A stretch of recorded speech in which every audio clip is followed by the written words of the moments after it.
Okay, so this time it's supply side. We've heard from demand side and constructors and government. Let's hear about those who are actually delivering the lower emission building materials, where I guess before the rubber hits the road, this is what goes into the supply chain. So,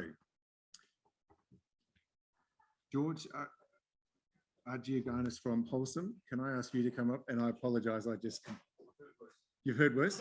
Can you correct me? Agriogiannis, forgive me, George. Ben Heraghty, great, Ben's good, I don't get that one wrong. Michael Kemp from Wagners, could you come up too, please?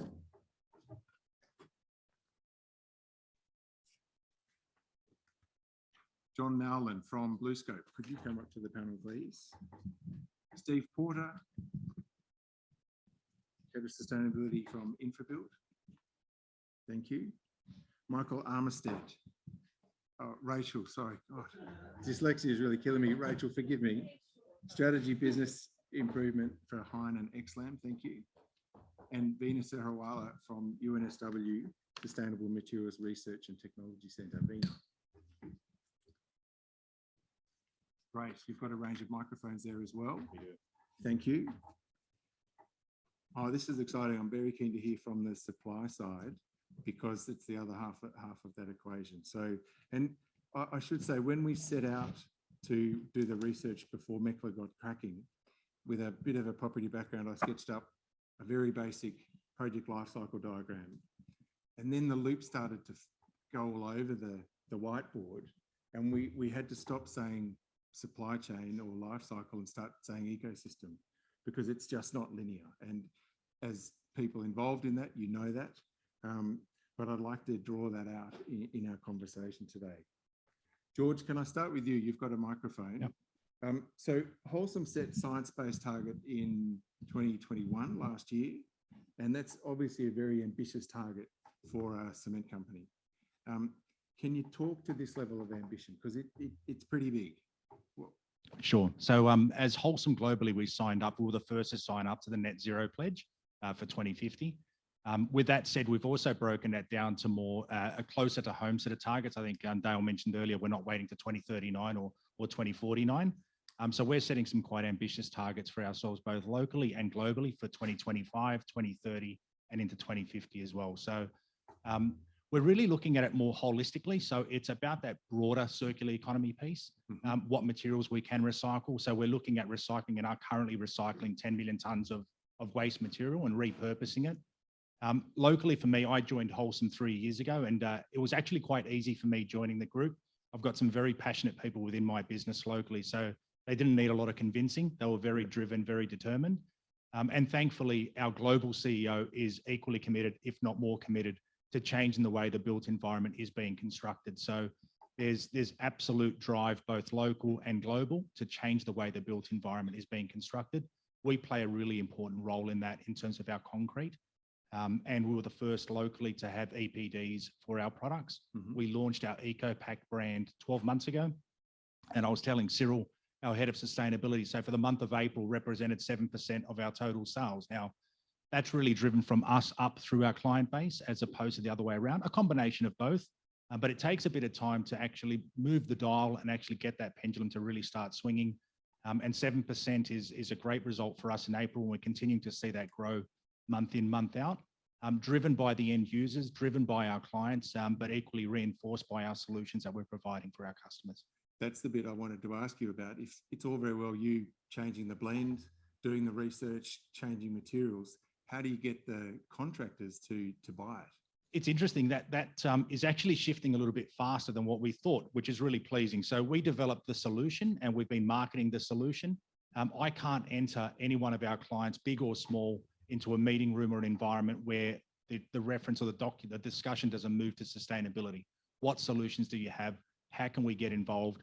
Talking to Built, we've spoken to Lend-Lease, we've spoken to others, particularly in infrastructure as well. It's about what solutions can we provide and how can we get involved really early in on their projects. And we're being invited a lot earlier in projects now, where we're signing confidentiality agreements, which is a real pity in some ways, because you want others to be replicating with pride as well, right? So we can't do this on our own. We do want it driven from top and bottom in terms of finding solutions that benefit us all. Terrific. what what challenges are in the way? You mentioned the confidentiality clauses in terms of spreading the word, but what are the barriers? I mentioned in the last panel about, you know, the certifying engineer saying, "Oh, I've never signed off on that before. I'm not doing it this time." How do you? That's exactly the challenge that we face. I've been involved in this industry for 25 years, and you know, for the past 25 years, it's been, this has always worked. Why would we want to risk it? Whether it's a road project or a you know, construction of a high-rise apartment, for example, it's tried, it's tested. Why expose ourselves to risk? We need contractors, we need governments to move more towards a performance-based type criterion where we can actually be a little bit more innovative, where we can actually leverage some of the solutions that we're seeing globally, whether it's through our own organisation or through others. And we actually see that it's more a performance-based criterion as opposed to a really prescriptive specification solution. Okay, great. I think they're words we might hear a few more times in this panel. So thank you, George. That's a fantastic start. Ben Heraghty, you're at Boral. Boral's also committed to set a science-based target. Can you talk to Boral's vision for that low carbon material future? I certainly can, Hudson. Thank you. And thanks very much for inviting me today.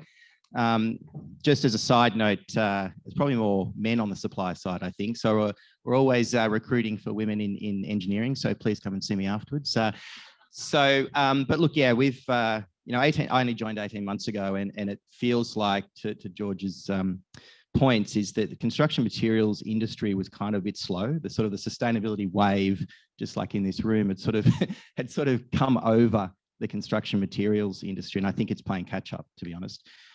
So, you know, we're very proud of, we've gone out probably in our sustainability report, which has great font and it's very sexy. Hopefully you'll read the Boral sustainability report, but it's just a report, right? It's about action.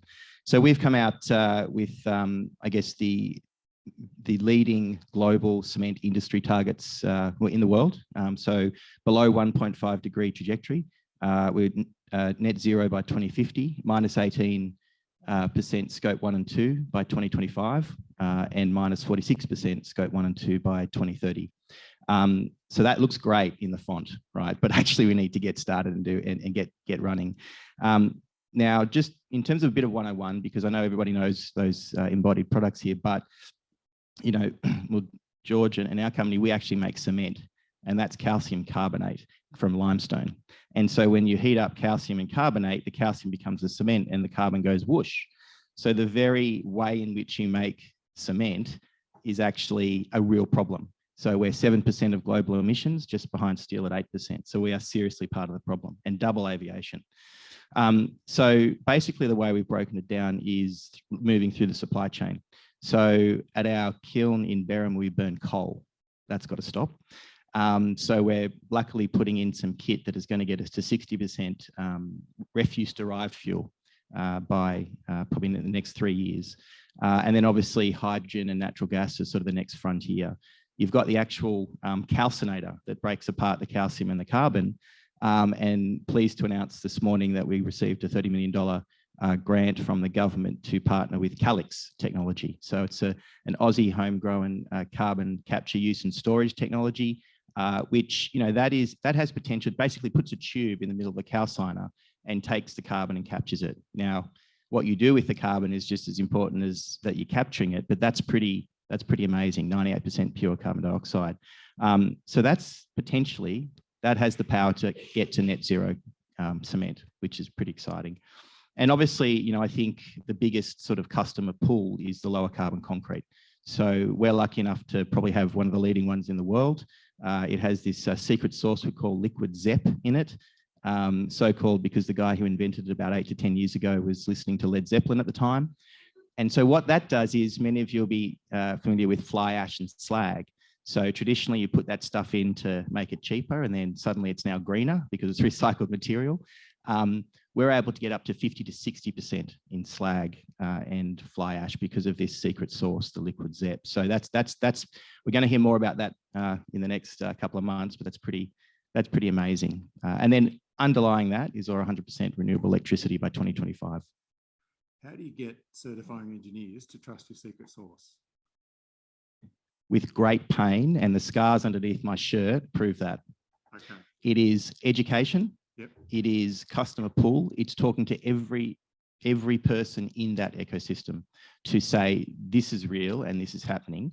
And it's starting to pop up. So 7%, we're starting to pop up in terms of that pool. And a lot of people, the customer is saying, I want it, make it happen. It's not whether we should do it. And my challenge actually to the head contractors and to government procurement as well is, because this technology is now jumping ahead, why not say that the default is lower carbon concrete in all contracts unless you prove it shouldn't be?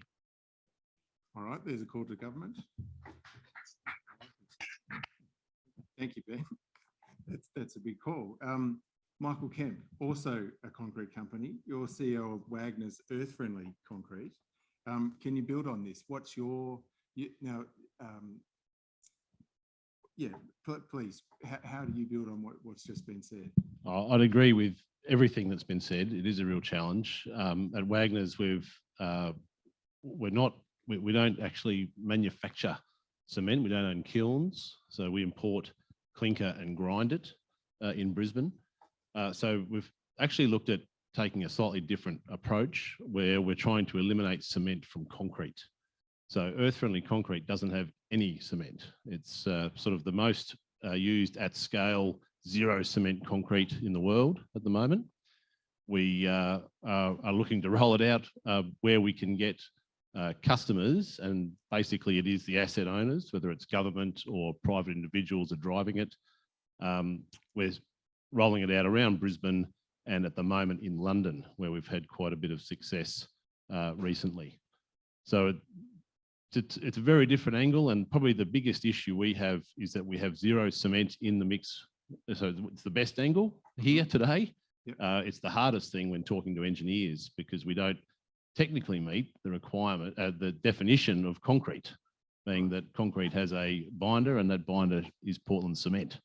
So the biggest thing that we have is that, unlike the other concrete, the other low carbon concretes we've talked about, we don't technically meet AS 3600 today, although we do meet all of the performance-based requirements. Okay, so there are those words, performance-based. Yeah, exactly. All right. And so you're talking geopolymer concrete. We're talking geopolymer concrete. That's right. So we have a fly ash and slag mix. The constituents of the mix are very similar in grading and type. Zero cement, and replace that powder with fly ash and slag. And yeah, we have a secret sauce, I guess. No Led Zeppelin in our labs, not when I was there anyway. But again, an interesting driver, perhaps. I was there for the first test tube in 2007 of earth-friendly concrete, and as I guess, selling cement into the market, we were concerned at the time about the Gillard era carbon tax that would potentially increase the price of cement.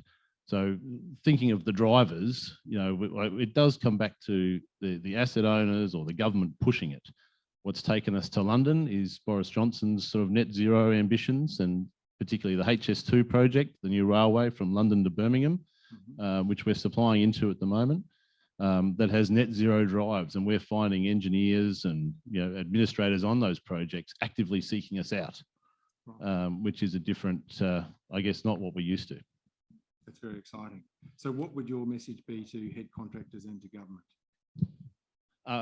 Particularly, my message is mainly to the asset owners or those responsible. I think that contractors and suppliers react, and they will supply what the market wants. That's why we're in business at the end of the day. So it has to be led by government, and it has to be in the documentation, in the policies. Okay, that's pretty clear. Thank you. Let's turn to steel. John Nowlan, you're the Chief Executive Bluescope, Australian Steel Products for Bluescope. Thank you very much for joining us straight off an aeroplane from the US. Really appreciate your battling through, not only listening to three guys talk about concrete, but jet lag as well. So thank you. Can you talk to us about Bluescope's ambitions and what you see as the key opportunities and challenges for driving decarbonisation in the steel industry? Sure. Hudson, excuse me, it's great to be here. I've been in the industry about 46 years. Not that helps with this issue, I don't think, but if I just, Bluescope's has set a target of net zero by 2050 across all of our operations. And sort of our primary steelmaking operations are here in Australia at North Star in Ohio, which is where I've just come from, and also in New Zealand.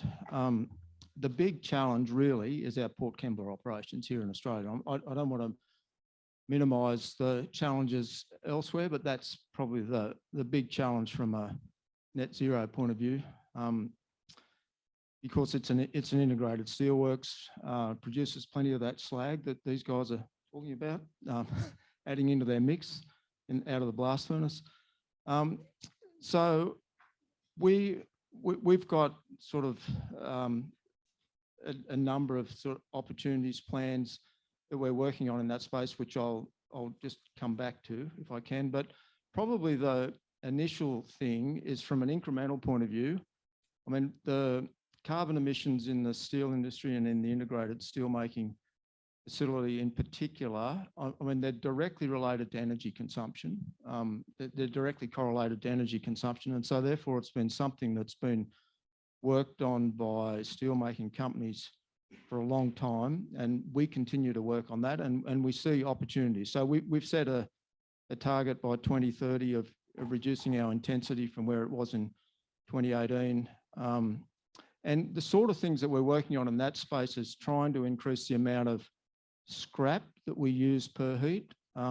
So we're currently we're sitting right now today at about just under 25%, and that's up from probably about 15% not very many years ago. And that's all about improving the efficiency and heat retention of the hot metal that we make out of the blast furnace and maximising the scrap we melt by using that. We're also working on the sort of the raw materials mix that goes into the blast furnace. That matters a lot. I mean, that's a bit of an uphill battle because raw material grades generally are decreasing, but sort of what we work very hard on sort of trying to select the raw materials to get the best efficiency on that front. And then there's a whole raft of other projects that we're working on with the gases and energy savings across the plant that all sort of add up. I guess that's the sort of the incremental side of it. You know, we've also got a target in our midstream, like in our cold rolling, metal coating, painting operations as well by 2030. So we've got some intensity targets there as well.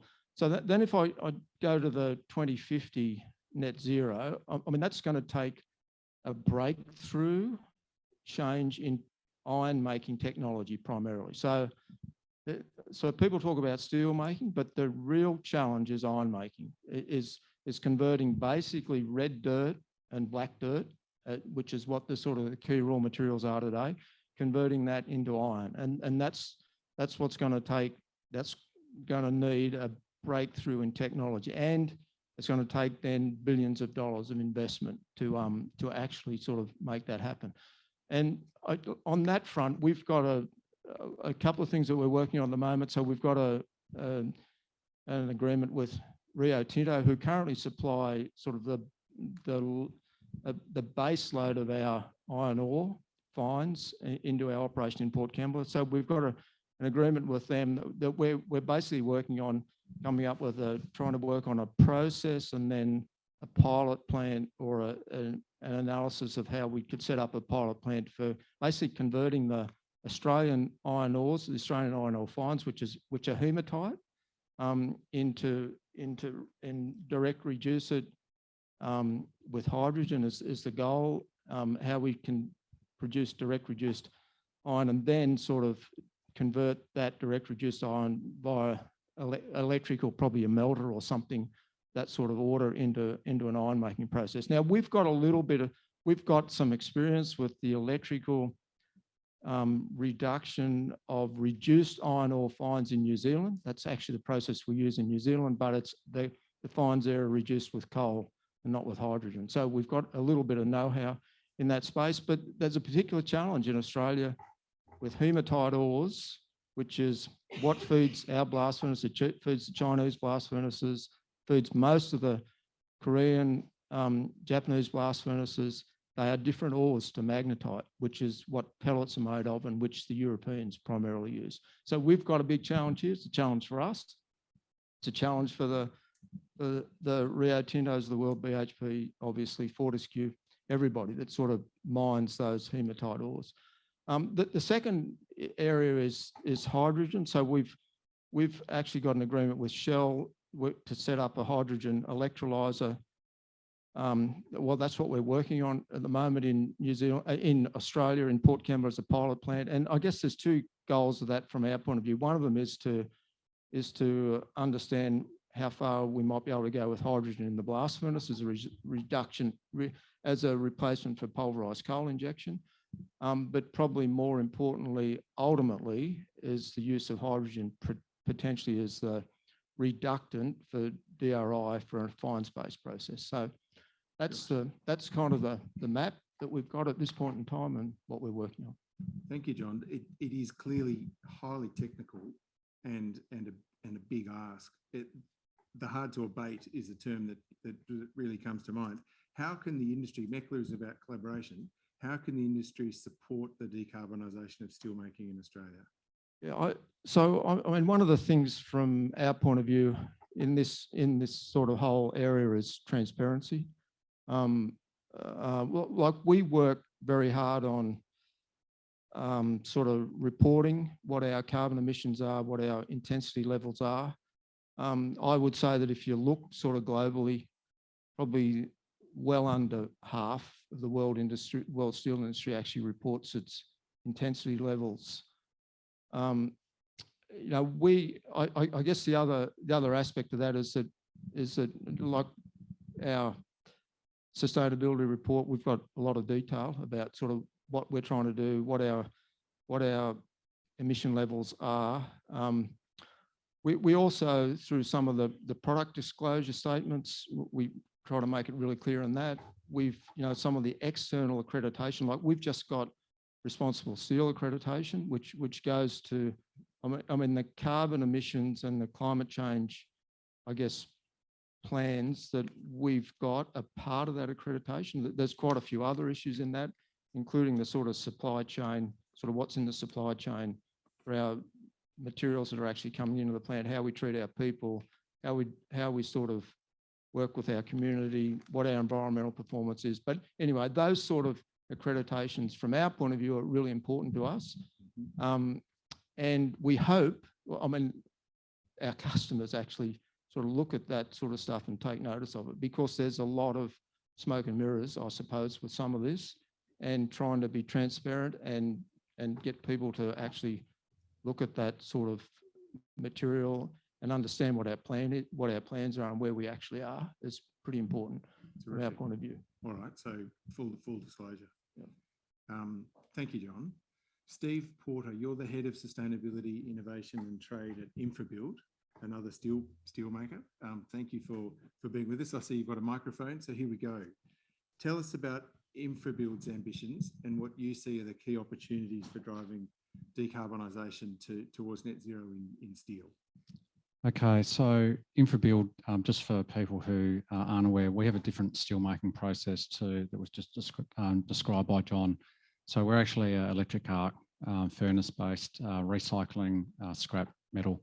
So we've been circular in terms of the economy for about the last 40, 50 years in terms of our operations in Australia. So we actually collect steel, process it, and then we rebirth it through the electric arc furnace.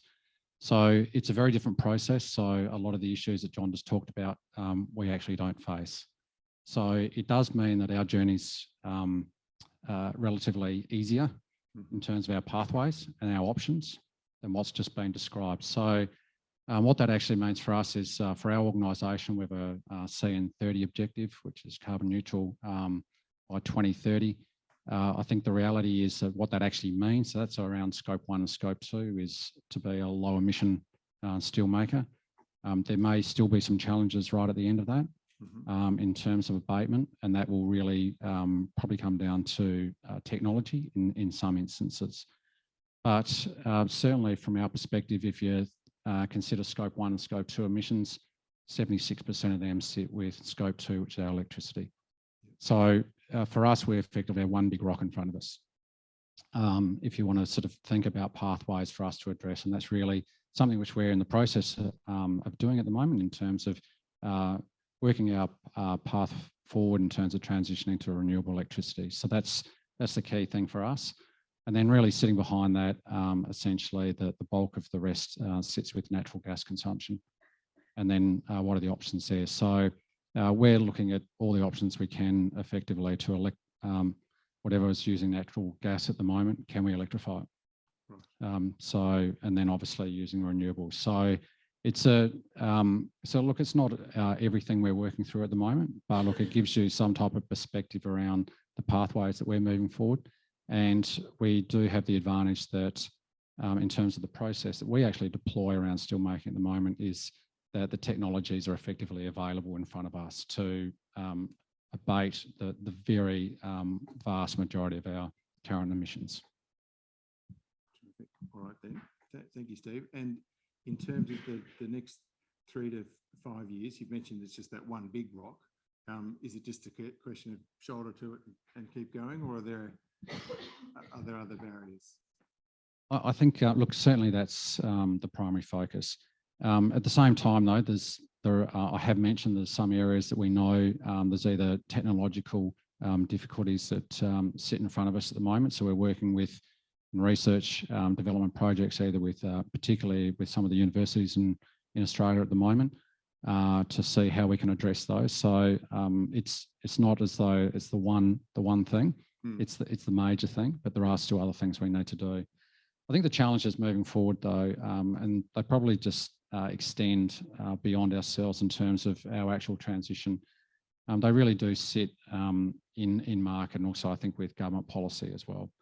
The other thing for us is that, yes, we're working on our own emissions profile, but at the end of the day, we serve as a customer base, and we need to work very closely with our customers in terms of what they're actually seeking to achieve. We are a key component of their Scope 3 emissions. We're very, very conscious of that. And that means for us is that through our processes, obviously that will lower our GWP, but at the same time, we need to think about new products as well. So can we actually provide solutions, engineering solutions with less steel, basically? And that's what we're working on. So we have we've already got one product which we introduced a couple of years ago, which does exactly that, basically reduces the amount of steel for the same solution by approximately 30%. We have another range which will be coming out very shortly, which will substantially reduce the amount of embodied carbon for the same solution, structural solution. So these are the type of things that if you're able to actually dovetail those two things together, then you're having a significant impact on those Scope 3 emissions for our customers. Well, it's not a common business strategy for a supplier to want to sell 30% less of its own materials. I think what it does show is it shows the commitment from our organisation in terms of moving forward and supporting our customer base and essentially just doing the right thing. It's as simple as that. Firstly, it's a moral commitment for our organisation, but then it's been extended into action within the business about, well, what do we need to do from a manufacturing viewpoint?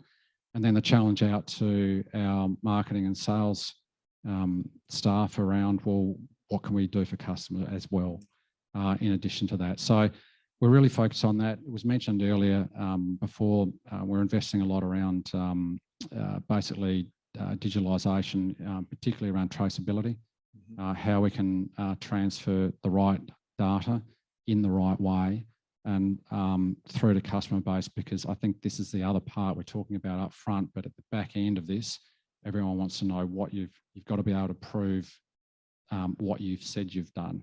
And also this comes through the full life cycle of building. So the way that we're thinking about it is that we have to put ourselves in the position of someone that might be either repurposing or demolishing a building in another 50 or 60 years' time. What's the data they're going to be wanting?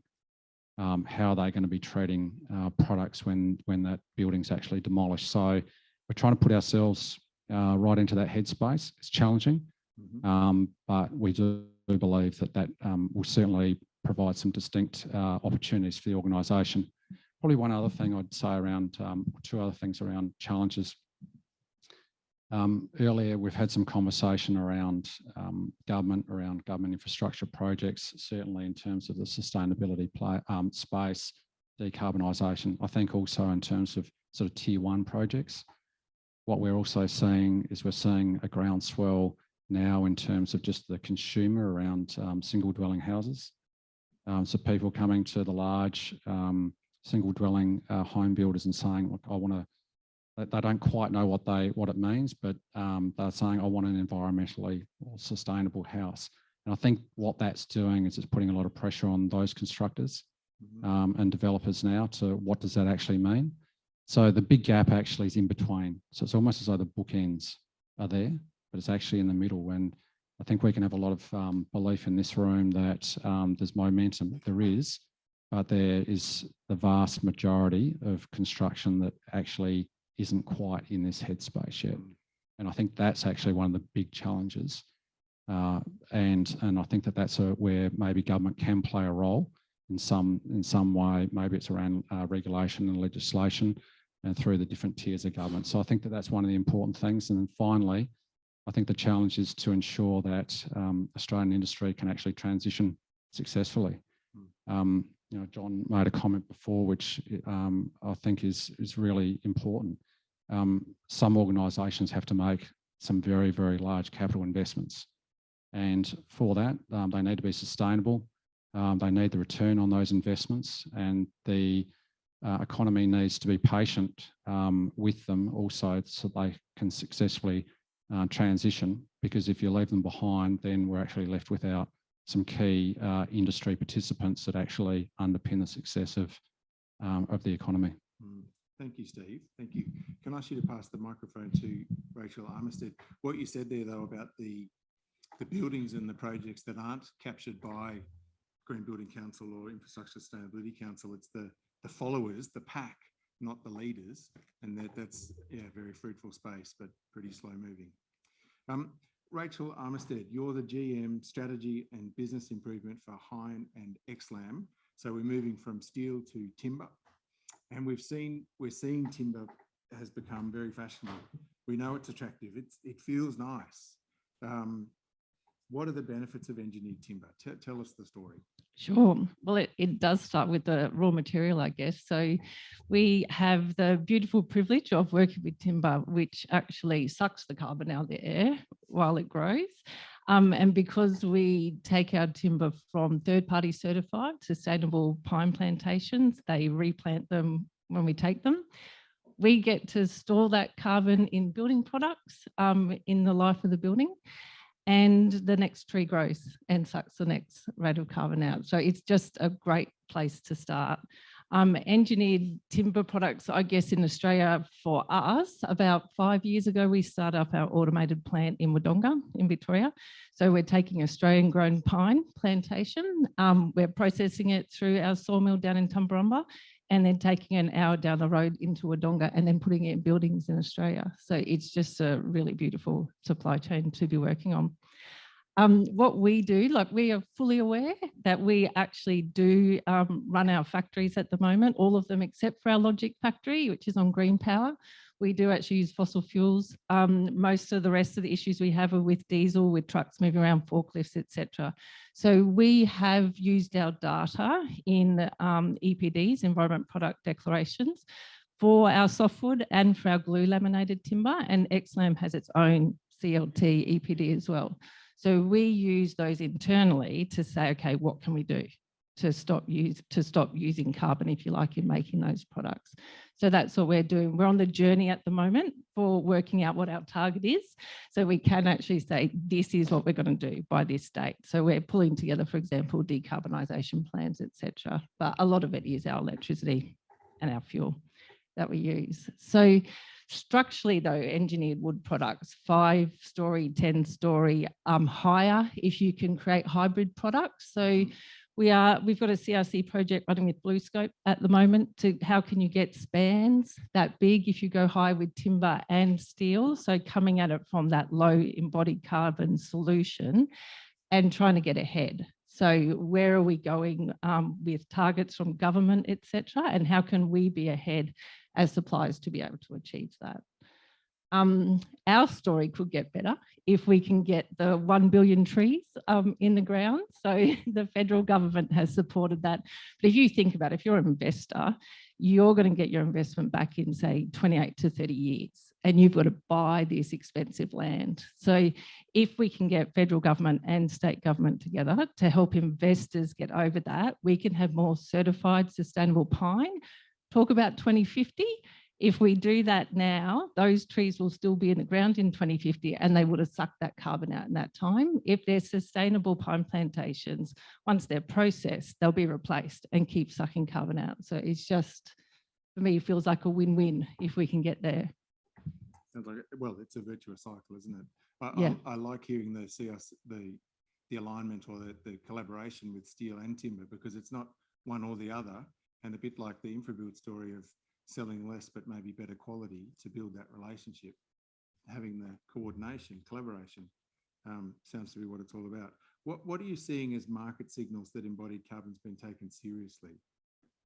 Yeah, so I'll look at that twofold. So XLAM actually started in New Zealand. We don't manufacture there anymore. We manufacture here in Australia, but we do sell a lot of our cross-laminated timber in New Zealand. And they have got policies, if you like, around public buildings, first of all, saying how much of their whole life embodied carbon, what are their numbers, and then private following all the way through to having actual targets down to net zero. So that allows people to invest in R&D, innovation, all the rest of that.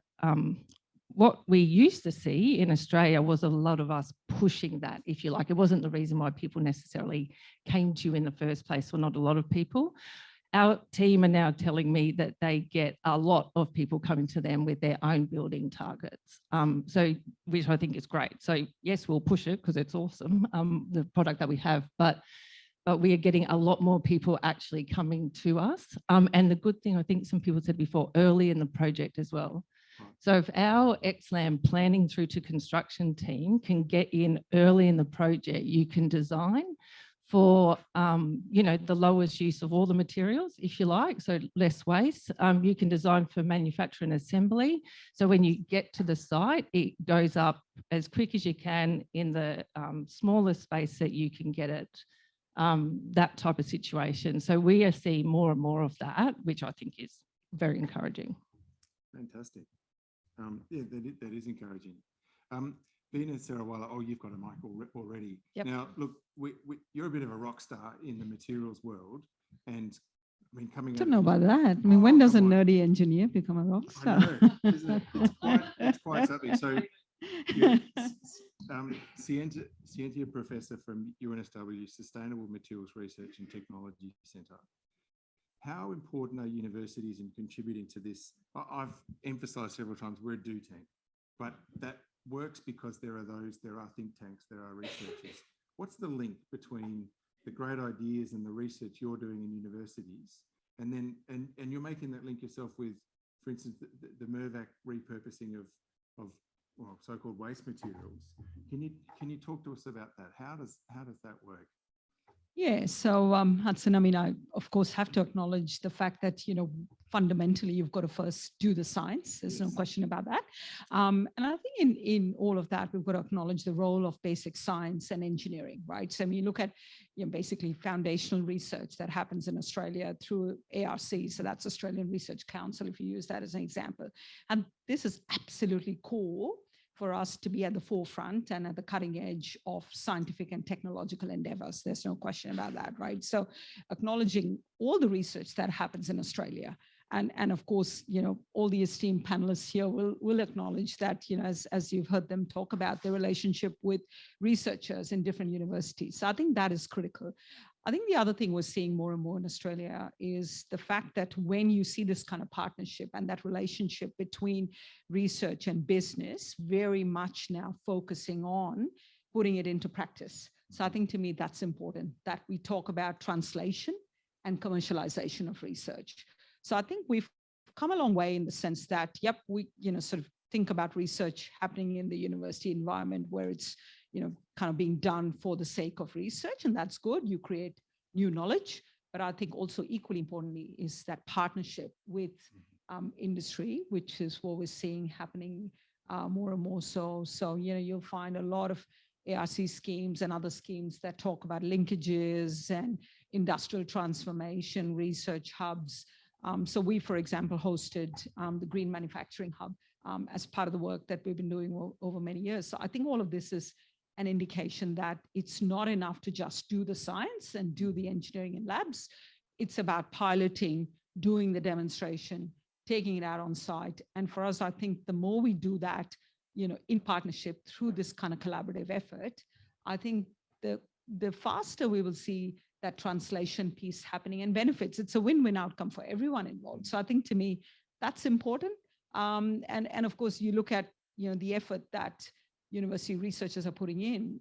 There is that also, let's not forget, that next generation of people who we're training. I think Ben mentioned at the other end there about sort of, getting more women into STEM, for example. I mean, all of these are part and parcel of the effort and the work that has to go in. You do all that great research and technology development, but you also have to inspire future generations of people who are going to be coming through the pipeline, and to be able to see all of these industry sectors that we talk about, whether it's making steel, aluminium, concrete, in all this innovation. I mean, I'm a metallurgy nerd, so every word that John and Steve were saying, for me, it was like music to my ears. I mean, we talk about, DRI, direct reduced iron. How do you then take iron ore and then basically convert that into iron, but do that in a decarbonized way? So the question is, can you actually use, for example, 100% hydrogen to make that happen? Now, I mean, all of this is scientific research, which I think you need to support.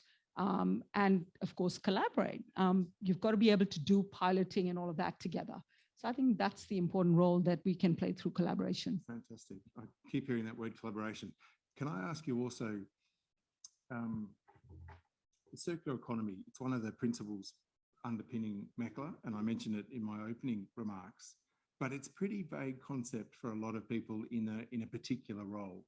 I think you're probably ideally placed among us to explain, well, how do we make it happen? How does it become real in the construction world? Yeah, so when we talk about circular economy, I guess we've got to sort of underpin that. We're talking about our understanding of materials and manufacturing and that finished product. So we've talked about, performance at the other end, at the user end, is about performance of products. But at the input end, when you think about resources that go into making any product, whether it is ceramics or metals, you've got to have two elements to it, right? One is how much energy has gone into making that raw product and material in the first place. And then, of course, when you actually put it towards manufacturing, I mean, examples of, do you have an integrated steelworks, or do you have, basically a mini mill like that of what Steve was talking about? These are all different ways in which you manufacture products. So from that context, you can't just say, well, I'm just going to get one bit right, and I'm not going to worry about something else. We've got to constantly innovate so that the energy that went into making that material in the first place. So all of that iron that was extracted, and it's not just applicable for, steel. I mean, you talk about aluminium and copper and all the metals. Once it's come out of that mineral form that was extracted, you've created metal, bearing in mind that that metal already now is able to be transformed many, many times over. Remembering that metals are useful, if I use metal as an example, as different kinds of alloys. So if you think about embodied carbon, what you're really saying is, if I've got a highly refined, steel, and it's that basic iron carbon alloy, right? So that's what we produce. We've already put in that much energy in that chemical reaction that reduces that iron oxide down to iron. That energy is already gone in. So we're now saying that the next step is take that metallic form and now convert that into another highly refined material. And you can actually do that. So when you think about circularity, you think about actually embodied carbon, which is what we're talking about here. There are many, many pathways to achieve a highly refined material. So the energy that goes into making something in the first place is critical. So you look at our green ceramics example, where we incorporate waste glass and waste textiles into the mix. In that application, we're actually not using a glass smelter. The temperature at which you make a material is what puts in the energy in the first place. So the second and the third and multiple lives that we have of glass and all other materials, if you can actually produce those products at a temperature where you can control it to be much lower. So you look at our green ceramics, with that now saying that you can do that in a highly refined setting to be able to produce a highly functional product with strength. So it still gives you strength, but you don't have to go back. You take advantage of the initial properties. So, so there's a connection between circularity, how much energy you put into it, and ultimately the finished property and its products. And you can find many pathways to do that. I think we're going to have to learn a lot more about it, particularly in the steel making with the recycled content. I'm so sorry that we are slightly over time, but that has really been fantastic. I'm going to wrap up, but George Agriogiannis, thank you. Pleasure. Ben Heraghty, thank you. Michael Kemp, John Nowlan, Steve Porter, Rachael Armistead, and Veena Sahajwalla, thank you for this fantastic collaboration, this conversation. As I said to the last panel, thank you to your organisations for contributing to MECLA, contributing your staff's time to MECLA, and thank you for your input today. Thank you very much.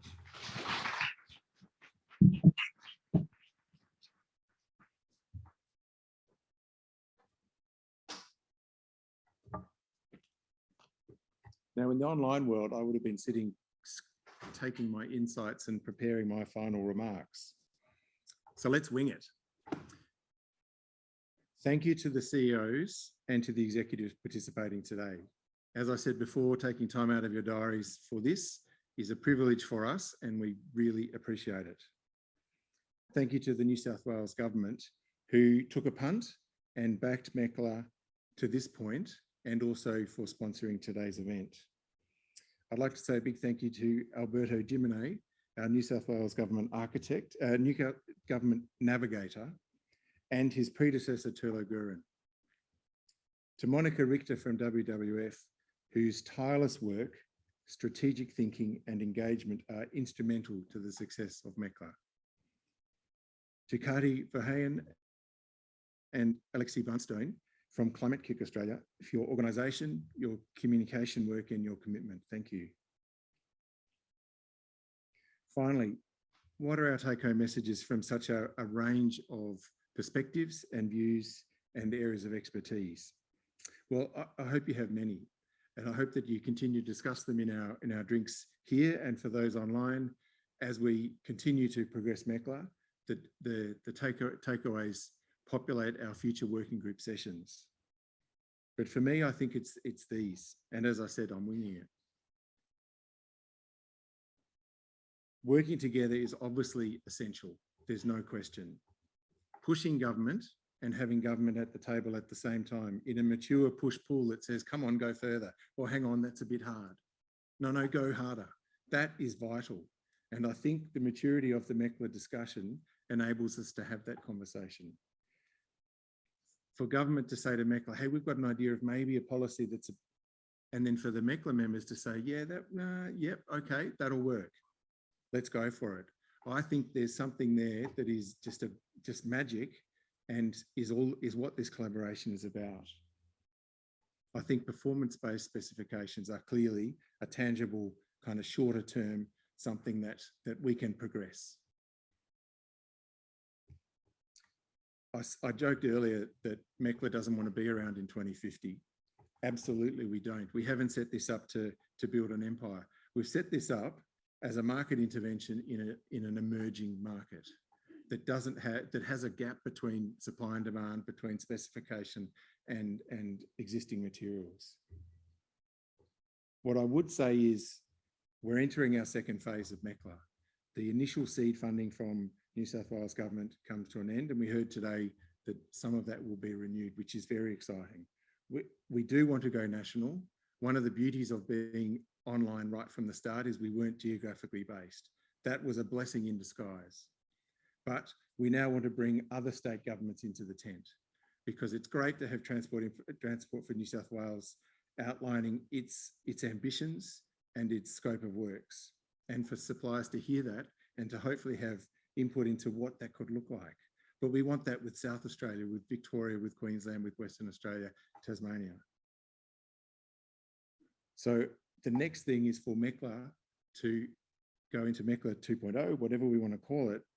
And that is a small investment from our partners, our founding members, and the other state governments to whom we're reaching out to say, invest a small amount now, and the leverage as everybody else co-invests is a bit like the richness of this conversation. It's not one conversation, it's many. It's not one contribution, it's many. With that, I am very confident that our do tank can keep doing, directed by you and with you, to help us get this critical decade from an embodied carbon point of view, where we need to be on that Paris trajectory. So that's our do tank. Thank you for contributing to that today. Our next MECLA event is a spotlight on aluminium, or aluminum for the Americans in the audience. That'll be on the 2nd of June at 4:30. That will also be a hybrid event and most likely kindly hosted by Lend-Lease. Thank you. Registrations details for that will be on our website. For now, thank you and goodbye. We have drinks afterwards. Thank you, everybody.